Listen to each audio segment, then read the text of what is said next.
வணக்கம் நண்பர்களே. இன்றைய வெண்புல் விழிப்புணர்வு சேவையில் நம்ம காணொலிது பார்த்திங்கன்னா, ஒரு சகோதரி கேட்ட கேள்விக்கான ஒரு தகவல் தான். இப்போ நான் பல உணவு முறைகளில் பார்த்து தான் இப்போ எடுத்துகிட்ருக்கிறேன் உண்மையை சொல்லப்போனால். ஏன்னா இப்போ நமக்கு குணமாகுது அப்படின்னு தெரிஞ்சிட்டாவே நம்ம இப்போ என்னெல்லாம் பயன்படுத்திகிட்டு இருக்கோங்க, எப்படி குணமாகுதுங்கிறத ஃபஸ்ட்டு புரிதலை உருவாக்கணும். இல்லை அப்படின்னா ஏதோ ஒரு இடத்துல நம்ம தடம் மாறுவோங்க. அப்போ என்னென்னா மீண்டும் பரவ ஆரம்பிச்சிக்கும். அதனால் இந்த டைமில் ஃபஸ்ட்டு என்னுடைய கவனம் பார்த்திங்கன்னா ஃபுட் ரிலேட்டடாக தான் இருக்குது. அதாவது பெரும்பாலும் பத்தியத்தை கடைப்பிடிச்சி தான் பல பேர் வெண்புலி பரவாமல் தடுக்கிறாங்க. அதுதான் உண்மையிலேயே நிதர்சனமான ஒரு உண்மை. நான் அது இல்லைன்னு நான் மறுக்க முடியாது. ஆனால் எல்லாத்துக்கும் இது பொருந்துமா, எல்லாருமே இதை கடைப்பிடிக்க முடியுமானா கொஞ்சம் கஷ்டம்தான். என்னாலையுமே கஷ்டம்தான். சிறு பிள்ளைகளை போய் பற்றி இருக்குச்சுன்னா முடியாது. அதேமாதிரி ஒரு உணவுகளில் அதீத ஆர்வம், அது மேலே ஆசைகள் இருக்கும்போது அதை விட முடியாது. ஓகேங்களா? அப்போ நம்மளை உணவு ரீதியாக நம்ம கண்ட்ரோல் படுத்தணுங்கிறது ரொம்ப கஷ்டமான ஒரு விடயம் தான். நானே கூட பார்த்திங்கன்னா இப்போ கொஞ்சம் ரொம்ப டிப்ரெஷன், இந்த ஃபுட்டு ரிலேட்டடாக நான் ஃபோக்கஸ் பண்ணும்போது என்னென்னா எனக்கே டிப்ரெஷன்ஸ் ஆகுது. மன ரீதியான ஒரு அழுத்தங்கள் வருது. எதுக்காக அப்படின்னா, நம்ம ஃபுட்டில் இன்றைக்கி வீட்டில் பார்த்திங்கன்னா நம்ம அப்படியே போகிற போக்கில் நம்ம ஓரளவுக்கு ஹார்ட் ஒர்க் கொடுத்துட்டு நம்ம மின்னிலாம் எனக்கு செட் ஆகணும், நான் சமைச்சு சாப்பிடுவோம், முடியலன்னா இருக்கிறத சாப்பிட்டு போயிட்டே இருப்பேன். ஏன்னா பயம் அந்தளவுக்கு இல்லை. ஓகேங்களா? ஆனால் குணமாகுதுங்கும் போது இப்போ நம்மளை குணப்படுத்தி காமிக்கணுங்கக்கூடிய ஒரு ஆர்வம் இருக்கும் போது, பல பேருக்கு தன்னம்பிக்கை உருவாக்குது. அப்படிங்கும்போது நான் அதிகமாக ஃபுட் டயட் இருக்கிற ஒரு சூழ்நிலை ஏற்படுது. இது என்னுடைய பாடி லைட்டாக ஒரு தளர்வை ஏற்படுத்துது. ஏன்னா உடம்பு அப்படிங்கிறது மல்டிஃபுல்லாக அனைத்து சத்துக்களும் உடம்பு கொடுத்து தான் ஆகணும். உப்பு, புளிப்பு, காரம், இனிப்பு, துவர்ப்பு, கசப்பு, விட்டமின்ஸு, மினரல்ஸு, ஓகேங்களா, நாட்சத்துக்கள், மாவுச்சத்துக்கள், தூய்மையான நீர், காற்று, தூக்கம், இதுமாரி அனைத்தையும் நம்ம உடலுக்கு கரெக்டாக கட்டமைச்சு கொண்டுட்டு போய் தான் ஆகணும். இதில் நான் ஃபுட் ரிலேட்டடாக பார்த்திங்கன்னா நான் இப்போ நான்வெஜ் முற்றிலுமாக ஸ்டாப் பண்ணி ஆகணும். ஏன்னா மட்டன், வெள்ளாட்டுக்கறி பரப்பி விடாதுன்னு சொன்னால் கூட ஒரு வயது நிலைன்னு அதுக்கு இருக்குது. ஓகேங்களா? எனக்கு அது கொஞ்சம் வயிறு சம்மந்தப்பட்ட சமயம், அதாவது அந்த நான்வெஜ் சாப்பிட்றோம் அப்படின்னா எனக்கு உடம்பு பெயினாக இருக்குது. எனக்கு அதை ஜீரணம் பண்ண உடம்பு ரொம்ப ஃபைட் பண்ணும் போல இருக்குது. அதனால் என்னுடைய உள்ளுணர்வு சித்த மருத்துவத்தை சார்ந்து நான் வாழ்க்கையில் பச்சில வைத்தியமாக இப்போ நம்ம காலையில் வெறும் வயிற்றில் எடுக்கிறோம் பார்த்திங்களா, ஒரு மெடிசன்ஸ், அதாவது உணவே மருந்துங்கிறத அந்த கோட்பாட்டுக்கு நான்வெஜ் முழுக்க அது ஒரு எதிர்ப்பு. உங்களை அது இல்லாமல் சித்த மருத்துவத்தை சார்ந்து நம்மளுடைய ட்ராவல், நம்மளுடைய ஆர்வம், இன்ட்ரெஸ்ட் எல்லாம் போயிட்டுருக்குது. அது இல்லாமல் ஒரு முருகன் பக்தனாக இருக்கிறாங்க. ரெண்டாவது வள்ளலாருடைய மருத்துவ குறிப்புகளும் நம்ம பின்பற்றணும். ஏன்னா நம்மளுடைய முருகன், சித்தர்கள், அதுக்கு பின்பு வள்ளலார். ஓகேங்களா? அதை தாண்டி எத்தனையோ பேர் வீட்டு வைத்தியராக, நாட்டு வைத்தியராலாம் இருந்திருக்கிறாங்க. அந்தந்த ஏரியாவுடைய மண் வளம், அந்த மனநிலை, அங்கே உள்ள தொழில், வெப்பம், தப்பம், அதுமாரி மாநில ரீதியாகவும் மாவட்ட ரீதியாகவும் மற்றும் நாடுகள் ரிலேட்டடாகவும் மருத்துவ முறைகள் எங்களுடைய உடல் வாக்குக்கு தகுந்தமாரி சேஞ்சஸ் ஆகும். அப்போ லாஸ்ட்டாக வள்ளலாருடைய கோட்பாட்டில் ஒரு சில மருத்துவ முறைகள் நமக்கு தகவல் கிடச்சிருக்குது. அதையும் சார்ந்து தான் நான் பின்பற்றிட்டுருக்கிறேன். அதனால் ஃபுட் ரிலேட்டடாக வள்ளலாருடைய கோட்பாடும் முருகர் பக்தராகவும் சித்த மருத்துவத்திலையும் நான் அதிகப்படியான ஆர்வம் வச்சதுனால நான்வெஜ்லேருந்து கொஞ்சம் இப்போ நான் விலகி இருக்கிறேன். மேபி இது ஒரு 10% எனக்கான ரிசல்ட் தரலாம். ஆனால் நான்வெஜ் அத்தனை பேர் விட்டுற வேண்டாம் அப்படின்னு நம்ம சொல்கிறோன்னா, எளிமையாக காய்கறியில் பார்த்திங்கன்னா அத்தனை பேர் ஃபோக்கஸ் திருப்பிட முடியாது. ஏன்னா நம்ம சமூகம் நம்மளை மாற்றி கட்டமைச்சிருச்சு. திடீர்னு அதில் விட்டுட்டு வந்துட முடியாது. ஒரு ஆல்கஹால் பழக்கம் உள்ள நபரையே திடீர்னு ஆல்கஹால் ஸ்டாப் பண்ணாங்கன்னா நரம்பு தளர்ச்சி ஏற்பட்டுரும். அது ஒரு அடிக்ட் மாரி எங்களுக்கு ஒரு மூளை பாதிப்பு ஏற்படுத்தி அவங்களுக்கான ஒரு பிரச்சனை எழுப்பி விட்டுருன்னு சொல்லி ஒன் பை ஒன்னாக படிப்படியாக தான் குறைப்பாங்க. அதுமாரி நம்ம ஃபுட் ரிலேட்டடாக என்னால் பார்த்திங்கன்னா நான் இது நாள் வரைக்கும் இருந்த ஒரு டயட்டு கட்டுப்பாடு புரிதல் அதெல்லாமே எனக்கான ஒரு அப்டேட்டாக மாற்றிக்கிட்டேன். இப்போ காமன் பீப்புளுக்கு நான் சொல்கிறது ஒரு பொதுப்படியான தகவல் சொல்லுவேன். ஏன்னா நான் மட்டும் ஒன்று சொல்ல போய் எல்லாத்தையும் விட்டு வீக்காகி, அது ஒரு குறிப்பாக ஒரு கருவுற்ற பெண் அந்த டைமில் பார்த்திங்கன்னா இந்த விட்லிகோக்காக ஃபோக்கஸில் எல்லா ஃபுட்டையும் விட்டாங்கன்னா குழந்தைக்கு தேவையான விட்டமின்ஸ் போகாது. அப்போ அந்த விட்டமின்ஸ் போகலாம் குழந்தை குறப்பிரசவத்தில், அதாவது ஏதோ குறைகள் மூலியமாக குழந்தைகள் பிறக்க ஆரம்பிச்சிடும். அதனால் தாயுமாகட்டும் சேயுமாகட்டும், தாயும் செய்யும் நலனுக்காக நம்ம பார்த்திங்கன்னா விட்லிகோ பாதிப்பாளர்கள் அந்த டைமில் எந்த ஒரு மெடிசன்ஸோ அல்லது ஃபுட் டயட்டோ இருக்கக்கூடாதுங்கிறதுல நான் ரொம்ப கவனமாக பொதுப்படியான தகவலாக சொல்லுவேன். ஆனால் இப்போ எனக்குன்னு வரும்போது இப்போ நான் சொல்லக்கூடிய தகவல் என்னுடைய மனநிலைக்கு, என்னுடைய கிராமத்துடைய தப்ப வெப்பத்துக்கு, என்னுடைய சூழ்நிலைக்கு எனக்கு சூட் ஆகிறமே நான் அமைச்சிக்கிட்டேன். அதனால் நான் எல்லாத்துக்கும் நான் கரெக்டாக சொல்லிட முடியாது. அதேமாரி நம்ம நேரடியாக மீட் பண்ணாமல் ஃபோனில் என்னால் இப்போலாம் கரெக்டாக க்ளியராக யாருக்கும் எக்ஸ்பிளைன் பண்ண முடியல. அந்தளவுக்கு எனக்கும் பொறுமை இல்லை, அந்தளவுக்கு எனக்கு மனநிலையும் இல்லை. நான் வேலைக்கும் போகிறேன். இன்னொன்று மெனக்கட்டு நீங்கள் நம்மளை தேடி வரீங்க அப்படின்னா அதை குணமாக்கக்கூடிய ஒரு ஹார்ட் ஒர்க்கோட தான் அந்த மைண்டே ஃபஸ்ட்டு நீங்கள் ரிஸ்க் எடுப்பீங்க. சும்மா ஃபோனில் கேட்கலாங்கிறதுக்காக கேட்டுட்டு இந்தாண்டு காதில் வாங்கி அந்தாண்ட விட்டுட்டு போகிறீங்களும் பல பேர் இருக்கிறாங்க. அதுக்கெலாம் என்னுடைய உடம்பு, என்னுடைய எனர்ஜி வேஸ்ட் ஆகிறதுங்கிறது எனக்கு அது இன்னும் கோபத்தை உருவாக்குது. அதனால் நான் சொல்லக்கூடிய தகவல் அதை கடைபிடிக்கிற ஒரு மனநிலையில் இருந்தால் மட்டும்தான் நம்ம என்கிட்ட பேசுகிறதே இருக்குது. இல்லைனா பேசவே கூடாதுங்கிற முடிவுக்கு நான் வந்துட்டேன். ஏன்னா நான் வந்து இப்போ எனக்கு குணமாக்கிறதுக்கு நான் என்னென்னலாம் மிஸ்டேக் இது வரைக்கும் பண்ணேன்னா அதெல்லாமே நான் திருத்திட்டு வந்துட்டுருக்கிறேன். ஃபுட் டயட் அப்படிங்கிறது நான் வந்து பார்த்திங்கன்னா ஒரு மேம்போக்காக தான் இருந்தேன். ஓகேங்களா, பயமின்றி நான் வந்து எல்லாத்தையும் சாப்பிட்டேன் கூட. ஆனால் இப்போ பயம்னா எப்படி சொல்லணும்னா, நான் குணமாக்கணுங்கிறதுக்காக நம்ம வந்து அதை தவிர்த்து தான் ஆகணும். அதுக்காக நான் அதை பயந்து தான் ஆகணும்.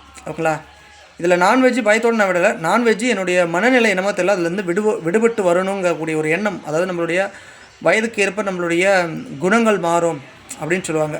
சிறு பிள்ளைங்கன்னா அவங்களுக்கு கள்ளங்கவடம் இல்லாமல் இருப்பாங்க. இளம் வயதில் இருக்கும்போது அவங்களுக்கு வந்து ஒரு ரத்த சூட்டில் துடிப்பாக இருப்பாங்க. ஒரு முதிய வயது ஆகும்போது அவங்களுக்கு அனுபவ ரீதியான பல பொறுமைகள் வரும். அதுமாரி என்னுடைய வயதுக்கேவா அல்லது என்னுடைய குணமோ என்னுடைய அந்த கோட்பாடோ சித்த மருத்துவடைய கோட்பாடோ என்னமோ தெரியல, எனக்கு நான்வெஜ்ஜை விட்டு வெளியே வரணுங்கிற கூடிய கோட்பாடில் இருக்கிறேன். அது வந்து இப்போ நான் கடைப்பிடிச்சிட்டேன். ஓகேங்களா, அதனால் நான்வெஜ்லேருந்து முழுக்க நான் வெளியே வந்துட்டேன். அப்படி தான் சொல்லணும். அது இன்னும் ஒரு வருஷம் நான் நான்வெஜ்ஜு தொடாமல் இருந்துட்டுனா போதும். நான்வெஜ்ஜில் நான் மீன் விரும்பி தான் மெயினாக, அதை நான் அதிகமாக எடுத்தது கிடையாது. ஒரு மாதத்துக்கு முன்னாடி பிள்ளைங்க ஆசைப்படுறாங்க கண்ணுக்கு முக்கியம்னு சொல்லி எடுக்கும்போது நானே தான் சுத்தம் பண்ணி நானே தான் வந்து அதை சமைச்சு தான் கொடுக்கணும். அப்போ வந்து என்னென்னா நம்மளால் கண்ட்ரோல் பண்ண முடியாது, சாப்பிட்டேன். ஆனால் மீனுங்கும் போது அதை கொஞ்சம் எடுத்துனா கூட மறுபடியும் அதை சார்ந்து எனக்கு அது மேலே ஒரு ஏக்கம் வந்துடும். மற்றபடி மட்டனா பிரச்சனை கிடையாது, சிக்கனா பிரச்சனை கிடையாது. உங்களை அப்படி நான் கடந்து வந்துடுவேன். இதில் ஃபுட் டயட் கம்பல்சரி நான் இருக்கிறேன். ஃபுட் டயட் வந்து நம்ம வந்து பார்த்திங்கன்னா ஒவ்வொருத்தருக்கும் ஒவ்வொருத்தருடைய உடலுக்கு எங்களுடைய வியாதிக்கு ஏற்பமே ஃபுட்டு வந்து சேஞ்ச் ஆகுது. இப்போ நம்ம பல தகவல்கள் சொல்லிடுவோங்க. 50க்கும் மேற்பட்ட நல்ல உணவுகள், நம்ம தோலுக்கு சத்தூட்டக்கூடிய கசப்பு தோறுப்பு சார்ந்த உணவு முறைகள்லாம் இருக்குது. ஆனால் அத்தனை பேருக்கும் அது கேட்டுறாது. அவங்களுடைய சூழ்நிலைக்கு எது எளிமையாக கிடைக்கிது, மனசுக்கு எது எளிமையாக பிடிக்குது, அதை தான் எடுக்கணும் அப்படின்னு நாங்கள் சொல்லுவோங்க. அந்த வகையில் வந்து பார்த்திங்கன்னா நான் வந்து என்னுடைய டயட் அப்படிங்கிறது வந்து கொஞ்சம் நான் நான்வெஜ்ஜை விட்டு தான் வெளியே வந்திருக்கிறேன். புளிப்புங்கிறது நேற்று ஆப்பிள் சாப்பிட்டேன், கொஞ்சம் ஆரஞ்சு சாப்பிட்டேன் ஒட்டுக்கா, ஆனால் கொஞ்சம் கொஞ்சமாக தான் சாப்பிட்டேன். அதை தாண்டி பார்த்திங்கன்னா தினம் 3 நாளைக்கு முன்பு பிரண்டை துவையல் சட்னி செஞ்சாங்க வீட்டில். சரி, பிரண்டை வந்து நான் இது வரைக்கும் சாப்பிட்டதே கிடையாது. இன்னொன்று அந்த பிரண்டையுடைய அந்த ஸ்மெல்லு, அதோடைய ருசி வந்து புளி ஆட் பண்ணால் தான் நம்ம சாப்பிட முடியும்னாங்க. சரி, ஒரு நாள் தானே, பல நாள் நான் புளி விட்டுருக்கிறேன். ஒரு நாள் சாப்பிட்லான்னு சொல்லி புளி வச்சது வந்து அதுவும் பிரண்டையை வந்து 2 தினம் எடுத்துகிட்டு நைட்டு மட்டும் எடுக்கலை. காலையில் செஞ்சாங்க, காலையில் சாப்பிட்டேன், மதியம் சாப்பிட்டேன், நைட் எடுக்கலை. ஆனால் மறுதினம் கொஞ்சோண்டு இருந்துச்சு. மறுதினமும் அது காலையில் சாப்பிட்டேன். அது வந்து புளி போடுறதுனால கெடலை. புளிப்பு கொஞ்சம் பல ஆண்டுகள் கழித்து புளிப்பு சாப்பிட்றதுனால என்னாச்சுன்னா அப்படி ஓவர் புளிப்பாக தெரிஞ்சிச்சு எனக்கு.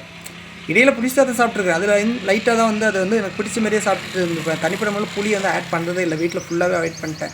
தக்காளி அதுக்குள்ளே நம்ம கூட யூஸ் பண்ணிடுவாங்க. அதுலேயும் விதையை நிற்க மாட்டேன். சந்தியா ஒரு டைமு நான் பக்கத்தில் நின்று விதையை நிற்கிறேன் தான், இல்லைனா அப்படியே போட்டு காய்ச்சிடுவா. அந்த மிஸ்டேக்லாம் போயிட்டு தான் இருந்துச்சு. ஆனால் இப்போ பார்த்து நான் ஒவ்வொரு டைமும் தக்காளி வந்து ஏதாச்சும் குழம்புக்கு யூஸ் பண்ணுறதுனால நான் போய் தக்காளி அரிஞ்சு நானே தான் விதையை எடுத்து நீக்கிட்டு கொடுப்பேன். இல்லை அப்படின்னா சந்தியா கேட்கவே மாட்டேன். ஏன்னா குடும்பத்துக்காக பார்க்கணும், எனக்கு ஒருத்தங்காக பார்த்து ருசி இல்லாமல் சாப்பிட முடியாதுல்ல. அதனால் நானும் எவ்வளோ டென்ஷன் ஆகினேன், பிள்ளைங்களையும் ஃபோர்ஸ் பண்ணேன். இப்போ அவங்க போக்கில் எங்களை விட்டுட்டேன், நான் என்னோடய போக்கில் போகிறேன். யாரையும் என்னால் வந்து கட்டுப்படுத்தி எங்களை திருத்தி கொண்டு வரதுங்கிறது பெரிய கஷ்டமாகுது. அவங்களாம் தானாக திருந்திட்டே தான். அதாவது சொல்லுவாங்க, திருடனாக பார்த்து திருந்தால் விட்டால் திருட்டை ஒழிக்க முடியாதுன்னு சொல்லுவாங்க. நம்ம சொல்கிறதுனால திருந்த மாட்டான். அவன் திருந்தணுன்னு அவனுக்கு எண்ணம் வரணும். அதுமாரி நான் வந்து இன்றைக்கி பத்தியம் இதை சாப்பிடுங்க இதை சாப்பிடக்கூடாதுன்னு நம்ம சொல்கிறதுல வந்து ஒரு லாஜிக்கும் இல்லை. உங்களுக்கு குணமாகுதுன்னு தெரிஞ்சு அந்த டைமில் என்னென்ன ஹார்ட் ஒர்க் கொடுத்துருக்குறீங்கிறது உங்களுக்கு தெளிவாக புரியும். நான் சொல்கிறத வந்து நீங்கள் புரிஞ்சுக்கிட்டால் போதும். மற்றபடி ட்ரை பண்ணாதான் உங்களோட தனிப்பட்ட விருப்பத்தில் நான் விட்டுறேன். ஏன்னா என்னுடைய பாயிண்ட் ஆஃப் இப்போ கொஞ்சம் வேறு மாரி தான் போயிட்டுருக்குது. பத்தியத்தில் வந்து ரொம்ப கவனமாக தான் இருக்கிறேன். அதை தாண்டி இருக்கணுங்கிற எதிர்பார்ப்பும் இருக்குது. ஆனால் என்னுடைய வேலை பளு காரணமாக நம்ம வந்து ட்ராவல் பண்ணுறாங்க அதிகமாக வந்து ஐடி பண்ண, அப்போ உடம்புல ஸ்ட்ரென்த் இருக்கணும். காய்கறி கீரையிலேயே அந்த அளவுக்கு ஸ்ட்ரென்த்தை கொண்டு வர முடியுமாங்கிறது ஒரு கேள்விக்குறி தான். ஆனால் அந்த காலத்தில் வந்து அதுக்கான மனநிலை உடல்நிலை கரெக்டாக இருந்துச்சு. கரெக்டாக பச்சை காய்கறி கீரைகள் பழங்கள் மூலியமாகவே சட்டை கொண்டு வந்தாங்க. அதனால் நான் என்னுடைய பாயிண்ட் ஆஃபில் இப்போ நான் இருக்கிறது தேங்காய் பால் ஒரு நாள் கோவிலை சார், ஒரு நாள் மறுபடியும் தேங்காய் பால், மறுநாள் மறுபடி கருவேப்பிலை சார். இதுமாரி ஜூஸாக நான் காலையில் வெறும் வயிற்றில் குடிக்கிறேன். அது எனக்கு நல்லா வேலை செய்யுதுங்கிறது ஒரு நம்பிக்கை. அப்படி தான் குணமாகுதா என்னமோ. இன்னொன்று கார்போகி மூலிகை கலந்த பொடி நாமளே வீட்டில் ரெடி பண்ணதை எண்ணெய் காய்ச்சி நான் தடவிட்டு சூரியனில் நின்றுட்டு குளிப்பேன். அதேமாரி மின்னிமாரி இப்போ அதிகமாக நான் ஃபோன் பேசுறதில்ல. எத்தனையோ பேர் எடுத்திருப்பீங்க, கால் பண்ணியிருப்பீங்க, டென்ஷன் ஆகி கூட விட்டுருப்பீங்க. என் உடல் நலமும் என்னுடைய குடும்பத்தையும் நான் முதல்ல பார்க்கணும். எனக்கு மிஞ்சினது போனதான் தான தர்மம்பாங்க. அதனால் நான் என்னுடைய உடல்நிலையை பேணிக்காகிறதுக்காக நான் காலே இப்போ எடுக்கிறது கிடையாது. புது காலாகட்டும் பழைய காலாகட்டும் கால் பெரும்பாலும் எடுத்து பேசுறதில்ல. வாட்ஸ்அப் சேட்டாக இருந்தாலுமே நான் ஃப்ரீ டைமில் தான் பண்ணுவேன். இல்லைனா ஒரு வாரம் கழிச்சு கூட ரிப்ளை பண்ணிகிட்ருக்கிறேன். ஏன்னா குணமாகும் போது நான் மிஸ் பண்ணிடக்கூடாது. ஓகேங்களா? நான் வந்து டென்ஷன் ஆகி அங்கேயும் ஒரு மெடிசின்ஸை நான் ட்ரை பண்ணி உங்களுக்கு ரிவ்யூ பண்ணணுன்னு சொல்லி ஒரு ரிஸ்க் எடுத்து தான் இந்த அளவுக்கு முடி நரைச்சது, ஃபுல்லாக பரவுனது. அதுக்காக ரிஸ்க்குன்னு நான் உங்களை மட்டுமே நான் குற்றம் சொல்லிட முடியாது. நான் என்னுடைய பிரச்சனை லேண்டு பிரச்சனை போயிட்டு இருந்துச்சு, அதெல்லாமே நான் அப்டேட் கொடுத்துருந்தேன். ஆனால் அதே டைமில் நான் மிஸ்டேக் பண்ண பார்த்தீங்களா, நான் வந்து யுனானி மருத்துவத்தை ட்ரை பண்ணேன், ராமசாமி சித்த வைத்தியரை ட்ரை பண்ணேன், மறுபடி கன்னியாகுமரி சித்த மருத்துவத்தை ட்ரை பண்ணேன், இப்போ ஆயுர்வேதா ட்ரை பண்ணிட்டு இருக்கேன். ஆனால் ஆயுர்வேதா இப்போ கொஞ்சம் சேஃப்டியாக நான் வந்து யூஸ் பண்ணியிருக்கேன். அதில் என்ன பொருள் இருக்குதுங்கிறத வெரிஃபை பண்ணிட்டு சித்தா என்னுடைய பாடிக்கு வந்து நல்லா ட்ரைனிங் ஆனதுனால சித்தாவை விட வீரியம் அது கம்மி தான் ஆயுர்வேதா, அதையும் எடுத்துகிட்டு இருக்கிறேன். இப்போ வந்து இதில் நான் ஒரு 3 பாயிண்ட் ஆஃப் சொல்கிறேன். இந்த 3 பாயிண்ட் ஆஃபில் நீங்கள் எதுன்னு நீங்கள் புரிஞ்சிக்கலாம். 1, நான் கரெக்டாக பத்தியத்தை வந்து ஹேண்டில் பண்ண ஆரம்பிச்சிட்டேன். ஓகேங்களா? 2, நான் ஃபோனை வந்து முற்றிலுமாக விட விட்டேன். ஃபோன் அதிகமாக நான் வந்து ஃபோன் பேசுகிறது கிடையாது, கால் அட்டென்ட் பண்ணுறதில்ல. 3, நான் நல்லா தூங்குறேன்.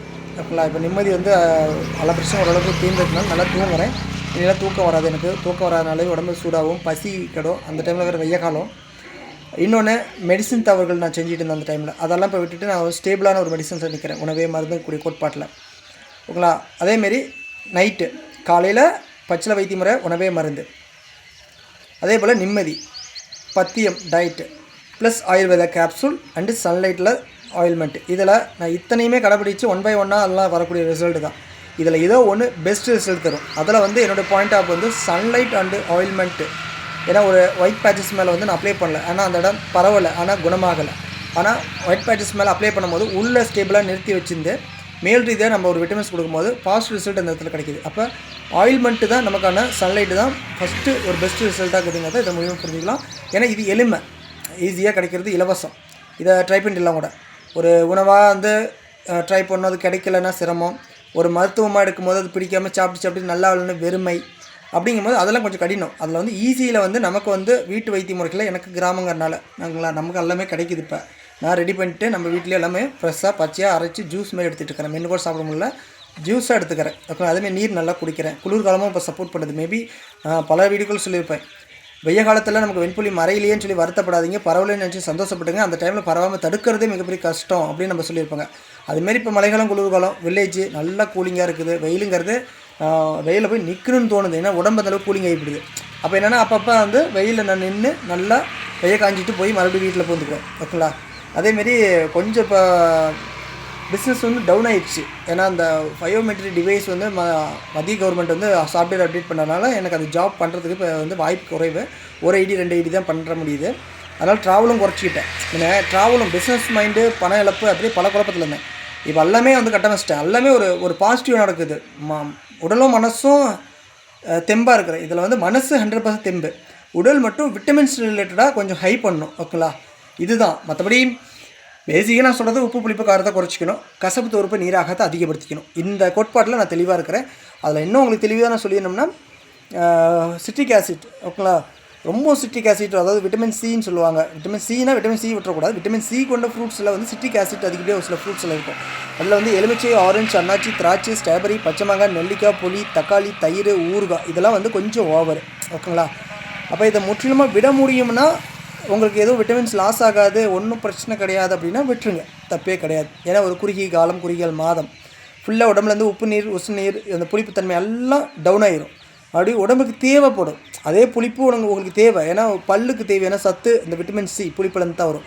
உங்களுக்கான நோய் எதிர்ப்பு சக்தி, காய்ச்சல் வரக்கூடாது, ஜலத்தம் பிடிக்கக்கூடாது, நல்லா ஹெல்த்தியாக இருக்கணும், உங்களுடைய போன் வெயின்லாம் இருக்கக்கூடாது அப்படின்னா நோய் சக்தி மல்டிபிள் அதிகப்படுத்தணும். அப்போ தேவைப்படும் போது மறுபடியும் இன்க்ரீஸ் பண்ணலாம், ஆனால் அளவாக கொடுக்கணும். ஓகேங்களா?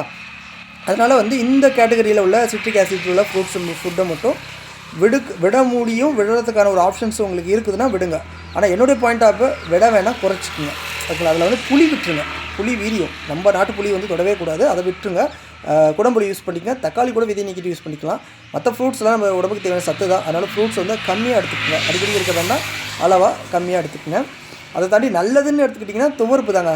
இப்போ பாருங்கள், சப்போட்டா காய் ஃபுல்லாக விட்டுருச்சு. ஓகே, நல்லா வீட்டிலே இருக்குது. உங்களுக்கு தெளிவாக தெரிஞ்சுக்க நினைக்கிறேன். வெயில் ஃபுல்லாக, அந்த வெயில் சும்மா கொத்தாக காய் இருக்குதுங்க. ஃபுல்லாக நம்ம பார்த்து கனிஞ்சு கனியாமல் பறித்து அரிசி மூட்டையில் போட்டு அப்படியே பாதி கசப்பு தூர்ப்பாக இதை சாப்பிடுவோங்க. அதுமாரி உதட்டில் எனக்கு பாருங்கள் இங்கே ஏறிட்டு இருக்குது பாருங்கள். ஓகேங்களா? உதடு வந்து நல்லாவே இப்போ வந்து கொஞ்சம் கொஞ்சமாக ஏறுது. உதட்டில் கொண்டு வரது பெரிய விஷயம். ஆனால் உதட்டிலேயே இந்த இடம் இல்லாமல் இருந்துச்சு, இப்போ மேலே ஏறுது, கொண்டு வந்துடும். உதட்டிலேயே கழுத்தெல்லாம் நல்லாவே மறைஞ்சிச்சு. அதுமாரி என்னென்னாலும் என்னால் வந்து எளிமையாக கிடைக்கிறத வச்சு தான் நான் ட்ராவல் பண்ணிகிட்ருக்கேன். இன்னும் வாங்கி கூட அந்தளவுக்கு சாப்பிடல. இன்னும் நான் வாங்கி சாப்பிட்டு நம்ம உடல் ரீதியாகவும் தெம்பாயிட்டுனா பாஸ் ரிசல்ட் வந்துடும். ஓகேங்களா? நல்லா பாருங்கள், அப்படியே டாட்டெல்லாம் நெருக்கி ஒட்டிருச்சு. இன்னும் புது புது டாட் அங்கங்கே உருவாகுது. அது பெருசாகிட்டே இருக்குது. நல்லாவே இது மறைஞ்சிடும். அதேமாதிரி இங்கே இருக்கிறது வந்து இதேமாதிரி 2 கடவையில் இருந்தால் சுத்தமாக வாங்கிச்சு. இங்கே இருக்கிறதும் இது பார்த்து சின்னதாக தான் தெரியும். நெக்ஸ்ட் வீடியோ சேவ் பண்ணிட்டு க்ளீனாக காமிக்கிறேன். பழைய புகைப்படத்துக்கு இருக்கும். இது நல்லா மறைஞ்சிட்டு வருது. இது வந்து கொஞ்சம் அதிகமாக இருந்ததுனால இப்போ நல்லாவே ஒரு இடமே ஒட்டிருச்சு. ஓகேங்களா? பார்த்தாவே உங்களுக்கு தெரியும், நல்லாவே ஒட்டிருச்சு. இது வந்து 1 மாதம் 2 மாதத்தில் நல்லாவே ஒட்டிடும். இடையில் நான் எந்த ஒரு தப்பும் செஞ்சக்கூடாது, பற்றியும் தவறியக்கூடாது, மன ரீதியாக உடல் ரீதியாக அப்படி பாதிக்கப்படக்கூடாது. அப்போ ரொம்ப ரொம்ப கேர்ஃபுல்லாக நான் வந்து ஹேண்டில் பண்ணணும். இப்போ அதுக்கான ஒரு சூழ்நிலையில் தான் நான் இருக்கிறேன். என்ன நான் ஃபஸ்ட்டு இப்போ பார்த்துக்கிறதுக்காக தான் நான் பொருளாதார ரீதியாக நான் ஒரு பிஸ்னஸ் நான் பார்த்துட்டு இருக்கிறேன். ஃப்ரீ டைம் போவேன். இப்போ சண்டே மட்டும்தாங்க. இன்றைக்கி சண்டே, இன்றைக்கி ஒரு நண்பர் வந்து வராரு, நம்ம மீட் பண்ணிட்டேன்.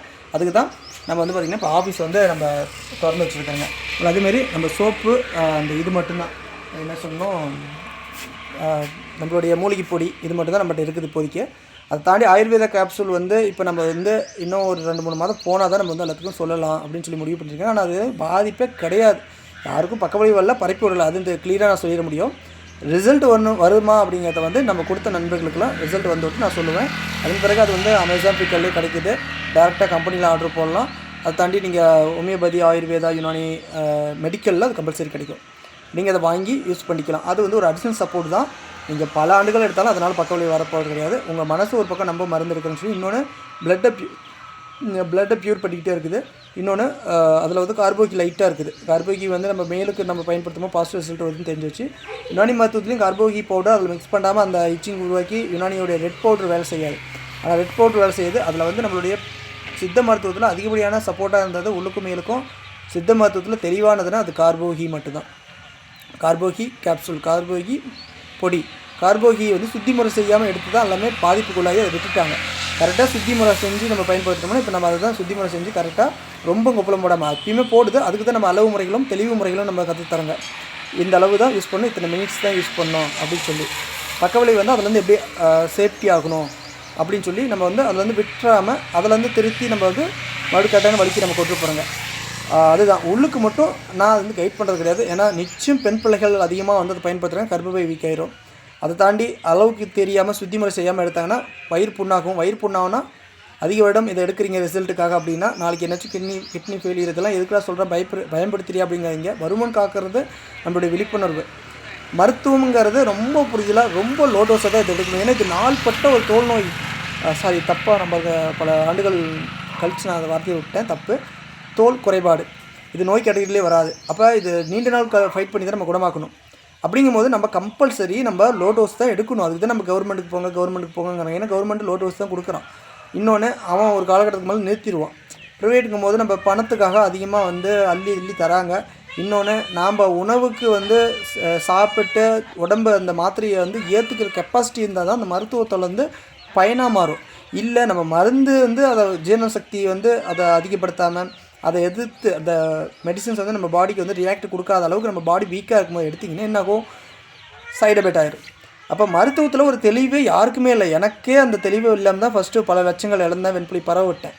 ஆனால் தெளிவு வந்த பின்னாடியும் நான் வந்து அந்த ஆய்வு இந்த ஆய்வுன்னு சொல்லி என்ன வந்து நான் உடம்பை கெடுத்துக்கிட்டேன். ஏன்னா எனக்கு பிரச்சனை மன ரீதியாக இருக்கக்கூடிய அந்த டைமில் நான் ரிஸ்க் எடுத்தேன். அப்போ இப்போ நான் தெளிவாகிட்டேன்.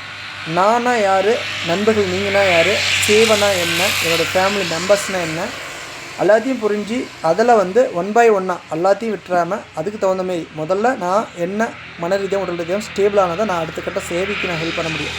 இன்னொன்று அதுக்கு என்னோடய பொருளாதாரத்தை கட்டமைச்சா தான் என்னோடய ஃபேமிலி நான் கரெக்டாக பார்க்க முடியும். பிள்ளைங்கள் படிப்பு நல்லது கெட்டது எல்லாத்துக்கும் நம்ம காசு கண்ணி வேணும். அப்போ நான் ஓவராக காசு நோக்கியும் ஓடிட மாட்டேன். தேவைக்கு ஏற்ப சம்பாதிச்சுட்டு அதன் பிறகு தேவைக்கு ஏற்ப இயற்கை சார்ந்த வாழ்வியலில் நம்ம வந்து ட்ராவல் பண்ணிகிட்டு இருக்கேன். இன்னொன்று இயற்கையில் ரொம்ப சிந்தனை எனக்கு. நான் இப்போ அதிகப்படியாக சேவையில் விட்டு விலகி வர்றதுக்கும் ஃபேமிலியோடைய கட்டமைப்புலேருந்து அதீத பாசங்கள் குறைத்து தேவையான வருமானத்தை மட்டும் மேற்கொண்டுட்டு முழுக்க இயற்கை தான். நான் பிறந்த லைஃப்பை என்ஜாய் பண்ணணும். அது எனக்கு இயற்கை ஆர்வம். இயற்கையில் நான் பச்சிலை வைத்திய முறையை வந்து உருவாக்கணும், இதுக்கு வெற்றி காணணும். அதை தாண்டி இன்றைக்கி பச்சிலை வைத்திய முறை அப்படிங்கிறது நான் ஒரு டாக்டர் இல்லைனாலும் நான் ஒரு மருத்துவமாக ஒரு பொருட்களாக நான் கொடுக்காம ஒரு செடிகளாக என்னால் கொடுக்கறதுக்கான அதிகாரம் உண்டு. ஒரு விவசாயிங்கிற கூடிய கேட்டகரியில் மூலிகை செடிகளாக நம்ம கீரைகள்லாம் நம்ம வளர்த்தி நம்மகிட்டருந்து நீங்கள் வரும்போது செடிகளாக வாங்கிட்டு போகணும் அப்படிங்கிறதுக்கான ஹார்ட் ஒர்க் நம்ம கொடுத்துட்ருக்கோங்க. தை பிறந்தால் வழி பிறக்குங்கக்கூடிய கோட்பாட்டில் நான் வந்து தை மாதத்துக்கு பிறகு நம்மளுடைய சேவை வேறு லெவலில் இருக்கும். எல்லா பிரச்சனையும் நம்ம முடிச்சுக்கிட்டேன். நம்ம காசு கண்ணி சேர்த்து ஒரு போரை போட்டு தண்ணீர் தான் இப்போ எனக்கு பிரச்சனை. மழை தண்ணி வச்சு தான் இப்போ ஹேண்டில் பண்ணிட்டு இருக்கிறேன். எனக்கான காய்கறிகள் மெயினாக உற்பத்தி பண்ணணும். ஹைப்ரிட் போய் காசு செலவு பண்ணிட்டுலாம் எனக்கு மனசுக்கு ஏற்றுக்க மாட்டேங்குது. அதேமாதிரி பொருளாதாரத்தை கட்டமைப்பு நம்ம குறைச்சிக்கிட்டா தான் நம்ம சேவை அதிகப்படுத்த முடியும். அப்போ வந்து ஓனாக ரெடி பண்ணணும். காய்கறியாகட்டும், கீரைகளாகட்டும், நம்ம சேவைக்கு தேவையான மூலிகை செடிகளாகட்டும் எல்லாத்தையும் பக்கவாக ரெடி பண்ணுறத நல்லா வெற்றி காண முடியும். நான் போகிற வழி எனக்கு கரெக்டாக இருக்குது. இதில் வந்து ஏன்னா உங்களுக்கு குணமாகலைன்னா நான் குணப்படுத்தி காமிக்கணும்னு எந்த கட்டாயம் கிடையாது யாருக்கும்.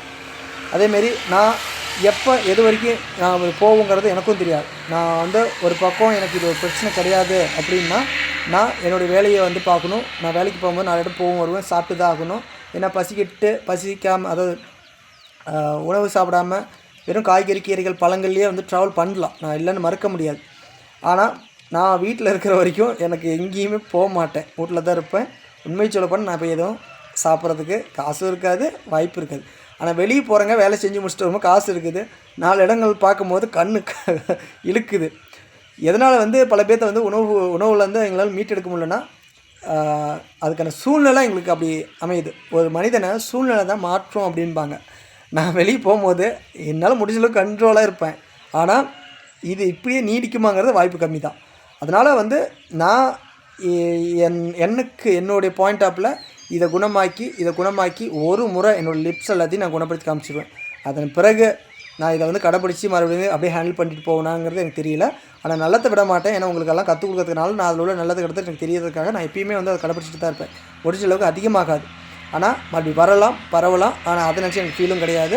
ஒரு டைம் என்னுடைய எவிடன்ஸ்க்காக, அதாவது நீங்கள் என்னை நம்பணும் 100% குணமாக்க முடியும் வெறும் உணவுகள் மூலியமாகவும் உங்களுடைய விடாமுயற்சி தன்னம்பிக்கை மூலியமாகங்கிறத உறுதி பண்ணிட்டு அதன் பிறகு விட்டுருவேன் நான். ஓகேங்களா? நம்ம என்னென்னா லைஃப்பை பிறந்ததை என்ஜாய் பண்ணணும். நான் பல ஆண்டுகள் வந்து இதனால் லைஃப்பில் இழந்திருக்கிறேன். மேலும் இதையே பிடிச்சிக்கிட்டு நான் இதுக்காகவே ஹார்ட் ஒர்க் பண்ணிவிட்டு ஃபேமிலியும் போட்டு நம்ம ப்ரெஷர் பிபி ஏற்றுறேன். ஏன்னா நல்லதுன்னு சொல்லி ஓவராக இறங்கும் போது எதை பார்த்தாலும் எனக்கு கெட்டதாக தோணுது. பிள்ளைங்களுக்கு இதை சாப்பிடுவோம் ரொம்ப டார்ச்சர் பண்ணிடுறேன்.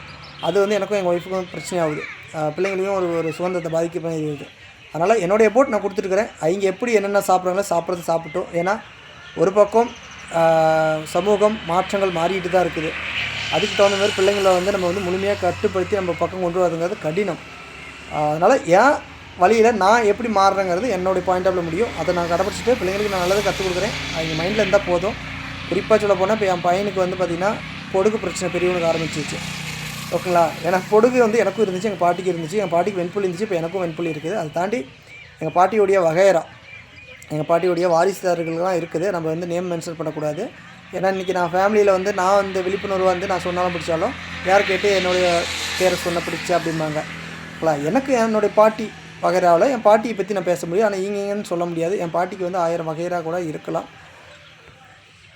1000னா எப்படி நான் சொல்லணும்னா அந்த காலத்தில் வந்து தாத்தா பாட்டி அப்படி அப்படியே எடுத்துகிட்டு போனீங்கன்னா முன்னோர்களுடைய பிந்தைய காலத்துலேருந்து எடுத்திங்கன்னா எங்களுடைய பரம்பரை எல்லாமே வந்து கடலூர்லேருந்து பஞ்சம் பழிக்கிறதுக்காக நாங்கள் சேலம் வந்தது.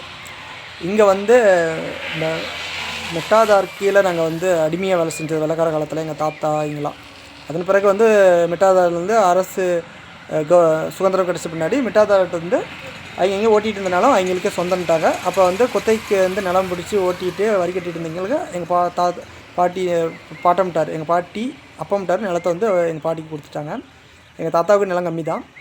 அப்படிங்கும்போது அவங்களுடைய வகைரா வாரிசு இதெல்லாம் எடுத்துக்கிட்டிங்கன்னா எங்கேயோ வருங்க. எங்கள் பாட்டிக்கே மொத்தம் 5 பிள்ளைங்க. உங்களை எங்கள் அப்பாவுக்கு நாங்கள் 3 பிள்ளைங்க, எங்களுக்கெல்லாம் இன்றைக்கி 2 பிள்ளைங்க. அதுமாரி பார்த்தா எங்கள் பாட்டியோடைய பிள்ளைங்களுக்கு பிள்ளைங்க, பேத்தி பேராண்டிங்க, எங்கள் பாட்டியோடைய அக்கா தங்கச்சிங்க, அவங்க அப்பா அம்மாவுடைய அக்கா தங்கச்சி, அதெல்லாம் எடுத்துகிட்டேன் 1000க்கும் மேற்பட்ட ஒரு குடும்ப உறுப்பினர் எடுத்திங்கன்னா எங்களுடைய உறுப்பினர்கள் சராசரி 1000 கடந்திருப்பாங்க. ஓகேங்களா? இது நான் கம்மியாக சொல்கிறேன்.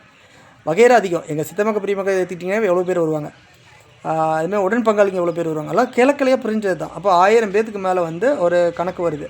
1000 பேர்த்தில் எனக்கு தெரிஞ்சு எங்கள் வகைராவில் ஒரு 5 பேத்துக்கு இருக்குது. எங்கள் வகைரானா எங்கள் பாட்டியோட முடியாதுங்க. எங்கள் பாட்டியோட அக்கா தங்கச்சி அதுமாரி அப்படி எடுத்துக்கிட்டிங்கன்னா எங்கள் வகைராவில் 5 பேர்த்தை நாங்கள் உறுதி பண்ணிட்டோங்க. பேர் மட்டும் நம்ம சொல்லிட முடியாது. ஏன்னா அவங்களுக்கு எதுவும் பிரச்சனை கூடாது. ஏன்னா இன்னமும் கிராமத்தில் ஒரு புரிதல் இல்லாமல் ஒரு முட்டாள்தனமாக வந்து பார்த்திங்கன்னா பாட்டிக்கு இருக்குதா அம்மாவுக்கு இருக்குதா பிள்ளைக்கு வந்துடும். அப்போ பிள்ளை கல்யாணம் பண்ணக்கூடாது, பேத்திக்கு பேராண்டிக்கு வந்துடும். அம்மாவுக்கு இருக்குதா, பேத்தி பேராண்டிக்கு வந்துடும், அவங்க வயிற்றில் குழந்தை பிறந்தா நம்ம பையனுக்கு வந்துடும் அப்படின்னு சொல்லி பெண் பிள்ளைகளை டார்கெட் பண்ணி பெண்களுடைய பிரச்சனையாக இருக்குது. ஆண்களுக்கு இருந்தால் கூட பிரச்சனை கிடையாது. ஏன்னா எத்தனையோ ஏழைகள் உள்ள பெண்களை வந்து திருமணம் முடிச்சுட்டு வந்துடுறாங்க. இது தப்பாக எடுத்துக்காதீங்க நண்பர்கள். சூழ்நிலையை நான் சொல்கிறேன், உண்மையான ஃபேக்டை சொல்கிறேன். குறிப்பாக நம்ம சொல்லணும் அப்படின்னா முக்கியமாக நம்ம சொல்ல வேண்டியது குறிப்பாக இது தாங்க, பெண்கள் இதனால் பாதிக்கப்படுறாங்க. அதனால் வெளிப்படையாக என்னால் வந்து பேச முடியல. எங்கள் வகைராலே எத்தனை பேருக்கு இருந்தாலும் என் பேர் நம்ம சொல்ல முடியாது. அவங்க ட்ரீட்மெண்ட்டில் வெற்றி கண்டு கண்ட்ரோல் பற்றி அப்படியே ஸ்டாப் பண்ணி வச்சுருக்கிறாங்க. ஒரு சிலர் குணமடைஞ்சிருக்கிறாங்க, ஒரு சிலர் அது குணமாக்காமல் கொஞ்சம் ஹையாக இருக்குது. அதில் நான் அதிகம், ஓகேங்களா. அதிகம்னு எதுக்கு நான் இதை நினைக்கிறேன்னா, எனக்கு இது வந்து ஒரு அதிர்ஷ்டம், இது வந்து எனக்கான ஒரு அற்புதமான ஒரு வாய்ப்பு. அதனால தான் எனக்கு அதிகப்படுத்தியிருக்குது. ஏன்னா நாம் இதுக்கான ஒரு சேவையில் நம்ம ஒரு நேம் எடுக்கணும் அப்படின்னு சொல்லி, ஓகேங்களா. பணம் காசு விட்டுருங்க, இன்றைக்கி நல்ல நண்பர்களை சம்பாதிச்சுக்க. எனக்கு பணம் தேவைன்னா ஒரே ஒரு பதிவிட்டுனா சரி, எனக்கு ஒரு சூழ்நிலைங்க பணம் போட்டு விடுங்கன்னா எனக்கு லட்சக்கணக்கில் பணம் போடுவாங்க. அதனால் எனக்கு பணம் பிரச்சனை கிடையாது. இதுக்கான தீர்வை உருவாக்கணுங்கிறதுனாலே தான் என்னமோ நான் வந்து போகிற வழி வந்து மருத்துவம் சார்ந்து நான் இடையில் வந்து நான் போக ஆரம்பிச்சிட்டேன். அது ஸ்டார்டிங்லேருந்து நான் வரும்போது உணவே மருந்த ஒரே ஒரு கோட்பாடு தான். ஏன்னா நான் வந்து மருத்துவத்தில் அந்த அளவுக்கு பாதிக்கப்பட்டு பணத்திலேருந்து ஒரு கட்டத்தில் வந்து அல்லது புரிதல் அடிப்படையில் தான் வந்து உணவே மருந்துங்கிறது தான் நான் கோட்பாடு சொல்லிட்டு இருந்தேன். அதன் பிறகு யுனானி மருத்துவத்துலேருந்து அப்படி இப்படியே நான் வந்து மருத்துவத்தில் ஒரு ஃபோக்கஸ் என்ன அறியாமல் கொண்டு போய் விட்டுருச்சு. ஏன்னா மருத்துவத்தை எல்லாமே நீங்கள் வந்து நம்புறீங்க. உங்களை நான் வந்து நம்பிக்கை இருந்தால் 100% கேரண்டி கொடுத்து ஒரு மருத்துவர் வந்து மருந்து கொடுக்குறாங்கன்னா நம்ம வந்து வீடியோ பார்க்க வேண்டாம், என் பேச்சு கேட்க வேண்டாம், முதல்ல போங்க அப்படின்னு நான் சொல்லிடுவேன். எனக்கே 100% ஒருத்தர் கேரண்டி கொடுக்குறாரு, நான் 100% குணப்படுத்தி தந்துடுவேன். 1 வருஷம் எடுத்துக்கிட்டோம், 2 வருஷம் எடுத்துக்கிட்டோம், ஆனால் பரவாமல் அப்படியே கொண்டு போகணும், ஓகேங்களா. இல்லை குணமாக்கலை அப்படின்னா அந்த பணத்தை திருப்பி கொடுத்துடணும். இன்னொன்று குறிப்பாக பக்கவழி வந்துடக்கூடாது. ஏன்னா நமக்கு பணம் வந்து எக்ஸ்ட்ரா கொடுத்தானா கொடுக்கட்டின கிட்னி போச்சு பின்னாடி அதுக்கு 10 லட்சம் செலவாகும். ஒரு மாற்று கிட்னி நீங்கள் வந்து பொருத்தி அதை வந்து ரெக்கவர் ஆகும். இல்லை அதை வந்து நீங்கள் கிட்னி ஃபெயிலியர் ஸ்டார்டிங்னா கூட அதை சரி பண்ணி வரதுக்குள்ளே பல லட்சங்கள் செலவாயிடும். அப்போ நம்ம வந்து என்னென்னா கேரண்டி கொடுத்தா நானே எத்தனை லட்சமாக இருந்தாலும் கொண்டு போய் கொட்டி நான் வந்து சரி பண்ணுவேன். கேரண்டிங்கிறது இன்னும் கிடையாது. ஏன்னா கவர்மெண்ட்டு இன்னும் மெடிசன் கண்டுபிடிக்கணும்னு சொல்லி தான் வேர்ல்டு லெவலில் சொல்லியிருக்கிறாங்க. அப்போ மருத்துவங்கிறது என்னுடைய பாயிண்டாக பொறுத்த வரைக்கும் நான் வந்து போயிட்டேன். ஆனால் இப்போ வந்து நான் திருந்தி என்னுடைய கோட்பாடில் நான் கரெக்டாக என்னுடைய சூழ்நிலை எல்லாம் கை கொடுக்குது. எனக்கு குணமாகுது. இதுதான் உண்மை. என்னடா இப்படி லென்த்தாக பேசுகிறேன் பிடிக்காதீங்க. பொறுமை இருந்தால் வெயிட் பண்ணி பார்த்துட்டு அதில் என்ன நல்லது கெட்டதுன்னு தெரிஞ்சுக்குங்க. பொறுமை இல்லைன்னா பார்க்காதீங்க. ஏன்னா பொறுத்தார் தான் பூமி ஆழ்வா. ரெண்டாவது இதுக்கு பொறுத்த வரைக்கும் வெண்புலி பொறுத்த வரைக்கும் சோரியாசிஸ் பொறுத்த வரைக்கும் பொறுமையும் விடாமுயற்சியும் தன்னம்பிக்கையும் தான் அவசியம். அதுக்கு என்னோடய வீடியோவில் வந்து நான் எது வேணாலும் பேசுவேன். ஏன்னா என்னால் முடிஞ்சது இதுதான். நான் வந்து உங்களை வந்து கட்டாயப்படுத்தலை, பாருங்கன்னு சொல்லலை, பார்க்கணும்னு சொல்லலை. உங்களுக்காக நான் மாறணுங்கிறது வந்து அது எனக்கு வந்து சரியாக படலை. நான் எனக்காக என்னை மாற்றிக்க பார்ப்பேன். எனக்கு ஒரு நல்லதுனா எடுப்பேன், கெட்டதுனா விட்டுருவேன். நான் என் போக்கில் போகிறேன். யாரையும் நான் திருத்தணும்னு நினைக்கல, யாரையும் குணமாக்கணும்னு நினைக்கல. நான் போகக்கூடிய அப்டேட் நான் கொடுக்குறேன், பொதுப்படியாக தகவலை சொல்கிறேன். அதை பயன்படுத்துவதும் பயன்படுத்தாததும் அது உங்களுடைய விருப்பம். ஆனால் எதுவாக இருந்தாலும் உணவே மருந்துன்னு நான் சொன்னால் கூட முடிஞ்ச அளவுக்கு ஒரு லீகலுக்காக சித்த மருத்துவர் அணுகி சித்தா குறிப்புகள் சார்ந்து நான் ஒரு தகவல் சொல்கிறேன்னா நான் சித்த மருத்துவர் கிடையாது. என் பரம்பரை யாரும் சித்த மருத்துவர் கிடையாது. 100% 100% அதெல்லாம் கற்றுக்கிட்டேன். யாருக்கும் சைடு எஃபெக்ட் வராதுன்னு நான் சொல்ல முடியாது. ஏன்னா இன்றைக்கி சாப்பிடக்கூடிய இன உணவுனால சைடு எஃபெக்ட் வருது, ஃபுட் பாய்சன் ஆகுது. அவங்களுடைய தூக்கமின்மை, மன அழுத்தம், வியாதிக்கு ஏற்ப இன்றைக்கி கலப்படங்கள் காலங்களில் போயிட்டுனால ஏற்றுக்கிறது கிடையாது.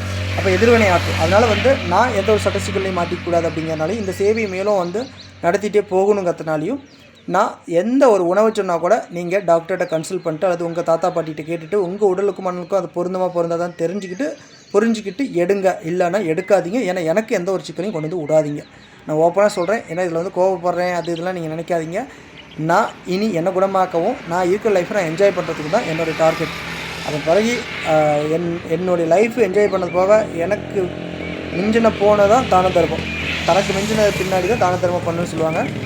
இருக்கிறதெல்லாம் தூக்கி கொடுக்குற அளவுக்கு வள்ளலும் கிடையாது, அதுக்கான டைமும் கிடையாது. நான் ஒரு எப்படி சொல்லுவேன், எங்கள் கிராமத்தில் சொல்லுவாங்க, மொட்டை பையனாக இருந்ததுன்னா கல்யாணம் பண்ணாமல் மொட்டை பையனாக இருந்தேன்னா மேபி நான் வந்து எந்த ஒரு சேவையும் நான் செஞ்சுட்டுக்கலாம். இன்றைக்கி எனக்கு 2 பிள்ளைங்க இருக்குது. நாளைக்கு அவங்க வந்து என்ன திருப்பி கேட்கக்கூடாது. எங்கள் அப்பா இப்படி தான் விஐபியாகவே வாழ்ந்துட்டார். ஆனால் அவர் வந்து சொத்தை இழக்காமல் எங்களுக்கு கொடுத்துட்டு போனார்.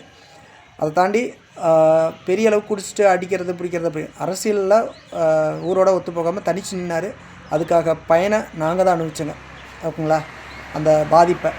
ஏன்னா ஊரோட ஒத்து போகணும், இல்லைன்னா நமக்கு நிச்சயம் பாதிப்பு தான்பாங்க. அதுமாரி அவர் தனிச்சு மாட்டி அரசியல் ரீதியாக பிரச்சனை கொண்டு வந்தார். அந்த சொத்தை வந்து இழக்கல. எங்கள் தாத்தா சொத்தை, எங்கள் பாட்டி சொத்தை அப்படியே பத்திரமா பார்த்து எங்களுக்கு கொடுத்துட்டு போயிட்டார். மற்றபடி வந்து எங்களை படிக்க வைக்க சொன்னார். படிக்கிறதுக்கு எவ்வளோ ஃபோர்ஸ் பண்ணார். ஏன்னா எங்கள் அப்பாவுக்கு வந்து கொஞ்சம் படிப்பு இருந்துச்சு. அதை வச்சு இந்த முதியோர் கல்வி திட்டத்துக்கு வந்து வாத்தியாராக போட்டிருந்தாங்க எங்கள் கிராமத்துக்கு அப்பயே. எங்கள் அப்பாவுக்கு படிப்பு வந்து எங்கள் அப்பாவுக்கு வந்து எப்படின்னா பள்ளிக்கூடம் போகலை. பள்ளிக்கூடம் போகாமே படிப்பு கற்றுக்கிட்டார். எழுத படிக்க கற்றுக்கிட்டார். அதனால் வந்து பார்த்திங்கன்னா படிப்போடைய அந்த அருமை தெரிஞ்சனால எங்களை வந்து 3 பிள்ளைங்களையும் படிக்க வைக்க வச்சார். ஆனால் யாருக்கும் எங்களுக்கு மண்டையில் ஏறல. ஆனால் நானாக குடும்பத்தில் நின்னேன், பாஸ் ஆனேன். அப்போ நான் படிக்கும்போது ஆல் பாஸில் பிள்ளைங்க எல்லாம் ஃபெயில் ஆகிட்டாங்க. என்னோடய ஃப்ரெண்ட்ஸ்லாம் ஃபெயில் ஆகிட்டு நான் வேலைக்கு போயிட்டேன். காசு தண்ணி வச்சுட்டு செல்லு வாங்குறது, படத்துக்கு போகிறது, இதெல்லாம் பார்த்துட்டு அக்குடும்பத்துக்கு நின்றுட்டேன். நான் ஒரு வேளை படிச்சிருந்தேன்னா இப்போ அந்த நீட்டு உள்ள காரணத்தினாலையும் இப்போ கூட நான் டாக்டர் ஆகிருப்பேன். நான் வேறு ஃபீல்டில் இருந்திருந்தாலும். ஆனால் இதுமாரி ஒரு இயற்கை சார்ந்த வாழ்வியலுக்கு நான் வந்திருப்பேனான்னு தெரியல. படிச்சிருந்தேன்னா வேலையை நோக்கி எல்லாத்து போலவே 10ஓட 11 அத்தோட ஒன்றா நானும் போவேன், வருவேன், தூங்குவேன், சாப்பிடுவேன், எந்திரிச்சு போவேன், வருவேன். ஒரு ஒரு குடும்பத்தில் வந்து ஒரு குடும்பம் எப்படி வந்து உற்பத்தி பண்ணி அவங்க மூலியமாக சின்ன பசங்களை அதுமாரி அப்படி தான் போகும். இப்போ வந்து எனக்கு பணங்காட்சி மேட்ரு இல்லை, நிம்மதி கிடைக்குது. என்னோடய பிள்ளைங்களை நான் போகிற வழியில் எங்களே கற்றுக்கிட்டு புரிஞ்சுக்குவாங்கன்னு தெரியுது. அதனால் திருப்தியாக இருக்குது. என் லைஃப் வந்து இனி வந்து இன்னும் ஒரு 10 ஆண்டுகளாக அந்தளவுக்கு தான் என்னோடய மைண்ட் ஆட் வச்சுருக்கிறேன். என் வாழ்க்கையோடைய ஒரு என்ஜாய்மெண்ட்டு. ஏன்னா அது நல்லா வயதாயிரும், பொருளாதார பிரச்சனைகள் கம்மியாகலாம், பிடிக்கலாம். இன்றைக்கி வாலிபம் இருக்குது, பொருளாதாரமும் ஒரு பெரிய அளவுக்கு நான் தாக்கப்படலை. அதனால் வந்து என்னென்னா வேறு லெவலில் என்ஜாய் பண்ண போகிறேன், வெறித்தனமாக என்ஜாய் பண்ண போகிறேன், ஹாப்பியாக இருக்க போகிறேன். அதுக்கான எபோர்ட் நான் கொடுக்க ஆரம்பிச்சிட்டேன். நான் சந்தோஷமாகறேன், நல்லாவே குணமாகுது. சந்தோஷம் இல்லை அப்படின்னா குணமாகாது. இதுதான் சொல்லிக்க விருப்பப்படுறேன். ஓகே ஃப்ரெண்ட்ஸ், நன்றி, வணக்கம்.